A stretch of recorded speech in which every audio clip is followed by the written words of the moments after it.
Bonjour, salam alaikum, je m'appelle Sandrine, j'ai 26 ans, je suis d'origine portugaise et ma famille est chrétienne. Alors non, avant de me convertir, j'avais vraiment aucun a priori sur l'islam. Pour moi c'était une religion comme les autres en fait, ils pratiquaient de la religion, moi j'avais la mienne. Même si c'est vrai que je voyais un petit peu plus, on va dire de pratiques dans leur religion à eux que dans la mienne. Mais sinon non, j'avais vraiment aucun a priori. Alors comment j'ai connu l'islam? Je l'ai connu à travers ma grande sœur. C'est parce que c'est une personne qui lui a posé une question. Pourquoi le Coran, c'est le dernier livre à être venu sur Terre? Et donc en fait cette question elle est restée dans un coin de la tête. Et, euh, et c'est vrai que donc elle est restée dans un coin de la tête. Et c'est vrai qu'après on va dire un petit peu cherché, on va dire, parce que c'est vrai que j'ai grandi dans le christianisme, mais c'est que je me posais beaucoup de questions. Je voyais beaucoup d'incohérences dans la religion chrétienne. Et, euh, et voilà.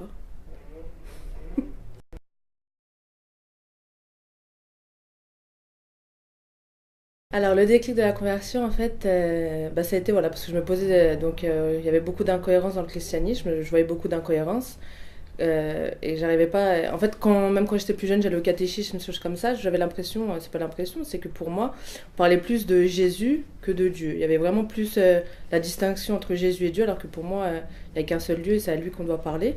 Et c'est vrai que déjà étant petite je voyais ça, après c'est vrai que par la suite j'avais arrêté d'y aller. Et donc oui le déclic en fait c'est que en fait j'ai rencontré deux personnes qui répondaient à mes questions. Donc quand les questions que je me posais dans le christianisme, ces personnes musulmanes à qui j'ai posé ces questions-là m'ont répondu et je voyais une logique en fait, une certitude dans leurs réponses. Et je pouvais pas tourner les yeux à ça parce que c'est le bien en fait que je cherchais au final au fond de moi et j'ai pu le trouver à travers ces réponses. L'islam m'a apporté beaucoup, beaucoup, beaucoup de choses. Il m'a apporté une grande confiance en moi. Il m'a apporté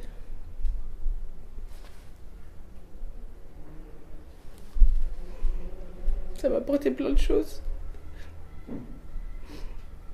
En fait, j'ai pu. J'ai trouvé en fait dans cette religion un, un amour en fait, une confiance en moi déjà que j'avais pas forcément avant. Et dans cette religion, j'ai pu la trouver. J'ai j'ai compris en fait pourquoi j'étais ici, pourquoi j'étais sur Terre. J'ai compris mon but en fait sur la Terre. J'ai compris plein de choses. J'ai compris que déjà concrètement il y avait un Dieu sur Terre et que j'étais là en fait pour avancer et je devais lui plaire au maximum pour qu'il soit fier de moi.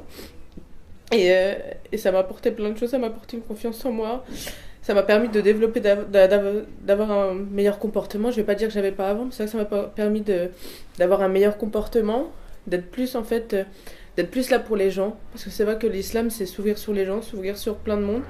Et pas que sur les gens, mais c'est vrai s'ouvrir sur plein de choses, sur la politique, la religion, en fait, s'ouvrir sur tout le monde autour de nous. Et ça m'a permis de toutes ces choses-là, en fait.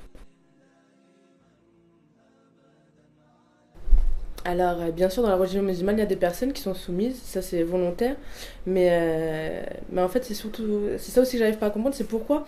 C'est vrai qu'on dit que la femme musulmane voilée est soumise, alors que pourtant la femme chrétienne voilée n'est pas soumise, sauf qu'elle est soumise à son créateur. Donc pourquoi nous, en tant que musulmanes qui portons un voile, on doit être soumises et que les sœurs chrétiennes ne sont pas soumises? On est au même stade en fait, on se soumet en fait à notre créateur et rien d'autre. Et pour ma part, non, je suis vraiment loin d'être soumise. J'ai une vie active, voilà, je m'épanouis dans ma vie, je travaille, je vais dans des associations, je rigole, je vais au restaurant, je fais tout comme tout le monde et ça n'a vraiment rien changé en fait à ma vie. Voilà, je suis vraiment loin, loin d'être soumise au final.